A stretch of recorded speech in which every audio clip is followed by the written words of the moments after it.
အားလုံးပဲမင်္ဂလာပါ Pizza AutoCAD Solution Channel လေးကနေပြန်လည်ကြိုဆိုလိုက်ပါတယ်ဒီနေ့ဒီဗီဒီယိုလေးမှာဒီ AutoCAD file လေးပေါ့နော်သူရဲ့ icon လေးတွေ logo လေးတွေပျောက်သွားပြီးတော့မှဒီလို plain အဖြူကြီးဖြစ်နေတဲ့ဟာကိုဘယ်လိုပြန်လုပ်ရမလဲဆိုတဲ့ဟာလေးကိုပြောပြပေးသွားမှာဖြစ်ပါတယ်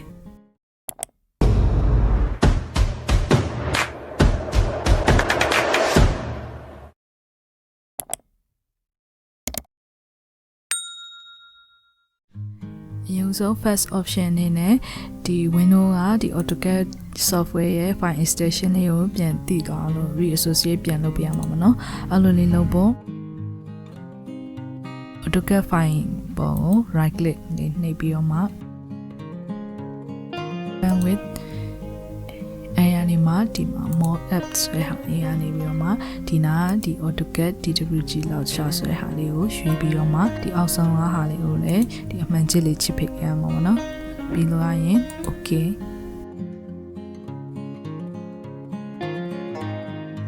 ဖိုင်လေးကပွင့်သွားပြီပေါ့နော်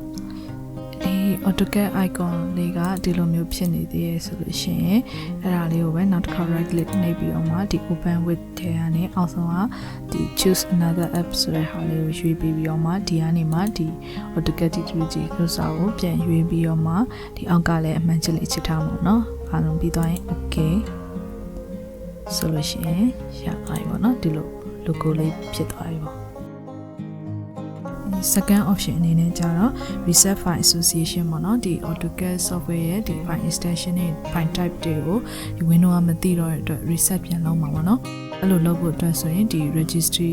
editor တွေကနေပြီးတော့ key လေးတွေဝင်ဖြတ်ရမှာပေါ့နော်အဲ့လိုဖြတ်ဖို့အရင်ဆုံးဒီ window key နဲ့ R နဲ့ကိုတွဲနှိပ်ပြီးဒီ run box လေးကြာလာလို့ရှိရင်အဲ့မှာ REGEDID ဆိုပြီးတော့မှ okay ဒီလိုလေး registry editor လေးကြာလာပြီဆိုလို့ရှိရင်ဒီဖြတ်ရမယ့် key လေးတွေကိုဒီဖြတ်ရမယ့် key လေးတွေကိုလည်းဒီ description file description ထဲမှာထည့်ထားပေးပါတယ်ဒီမှာအရင်ဆုံးဖြတ်ရမယ့်ဟာကျတော့ဒီအပေါ်ဆုံးကဒီ HK classes root ထဲကနေမှ .dwg ဆိုတဲ့ဟာလေးဝင်ဖြတ်ရမှာပေါ့နော်ဒီမှာဆိုရင်ဒီအပေါ်ဆုံးကဒီထဲကနေမှ .dwg ဆိုတဲ့ဟာလေးကိုရှာပေးရမှာပေါ့နော်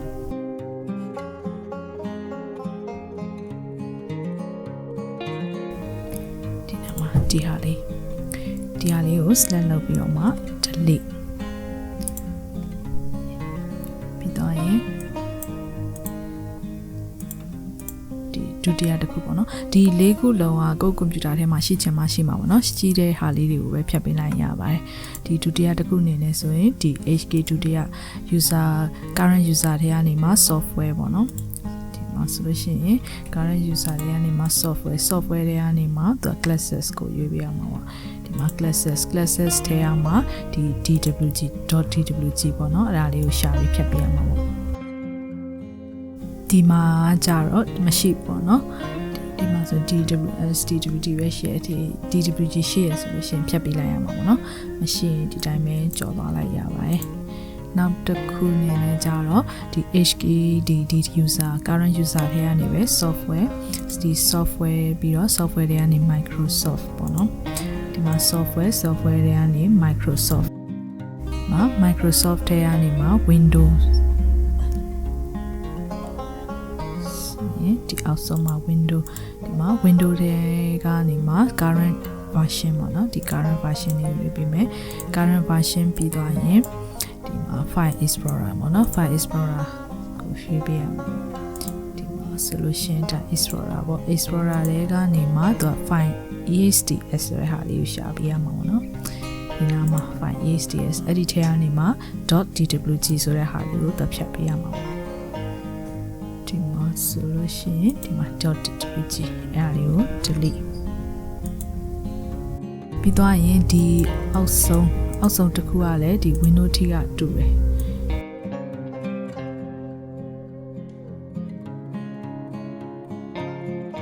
ဆိုရင်ဒီ window ထိကတူတာပေါ့နော်ဒီမှာ current user ပြီး software Microsoft ကနေမှ window ပြီးတော့မှ ဒီမှာ roaming ဆိုပြီးတော့ဒီမှာ window ပြီးတော့မှ roaming ဆိုပြီးတော့ဒီထဲမှာတော့ roaming မရှိဘူးပေါ့နော်တကယ်လို့ရှိတယ်ဆိုလို့ရှိရင်အဲ့ဒီထဲကနေမှ roaming ကနေမှတစ်ဆင့်ဒီ OpenWith ကနေမှ FileExts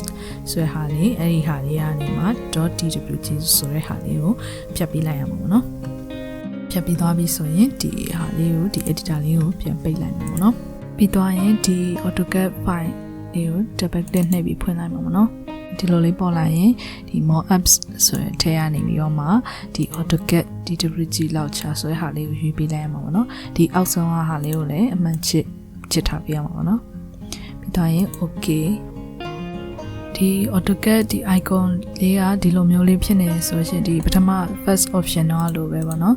သူ့ကိုဒီ right click လေးနှိပ်ပြီးတော့မှဒီ OpenWith ထဲမှာဒီအောက်က choose another app ဆိုတဲ့ဟာကိုရွေးပြီးတော့မှဒီဒုတိယဟာလေးကိုပြန်ရွေးပြီးတော့မှ okay ပြန်လုပ်ပေးလိုက်လို့ရှိရင်ဒီလိုမျိုးလေး logo လေးရသွားပြီပေါ့နော်ဒီလိုမျိုးလုပ်ကြည့်လို့မှအဆင်မပြေသေးဘူးဆိုလို့ရှိရင်เนาะဒီ third option အနေနဲ့ကတော့ဒီ AutoCAD software ကို reset လုပ်လိုက်ရမှာပေါ့နော်ဒီ AutoCAD software ကို reset လုပ်ဖို့လည်း video file လေးတစ်ခုလုပ်ထားပေးရရှိပါတယ်အဲ့ video file လေးရဲ့ link လေးကိုဒီ video ရဲ့ဒီ description ထဲမှာထည့်ထားပေးပါတယ်အားလုံးပဲအဆင်ပြေမယ်လို့မျှော်လင့်ပါတယ် video လေးကိုစောင့်ကြည့်ကြည့်ပေးလို့ကျေးဇူးတင်ပါတယ်AutoCAD နဲ့ပတ်သက်ပြီးတခြားသိချင်တာလေးရှိရဲဆိုလို့ရှင်လည်း comment မှာရေးသွားလို့ရပါတယ်အားလုံးပဲတာယာပျော်ရွှင်တဲ့နေ့လေးတစ်နေ့ဖြစ်ပါစေ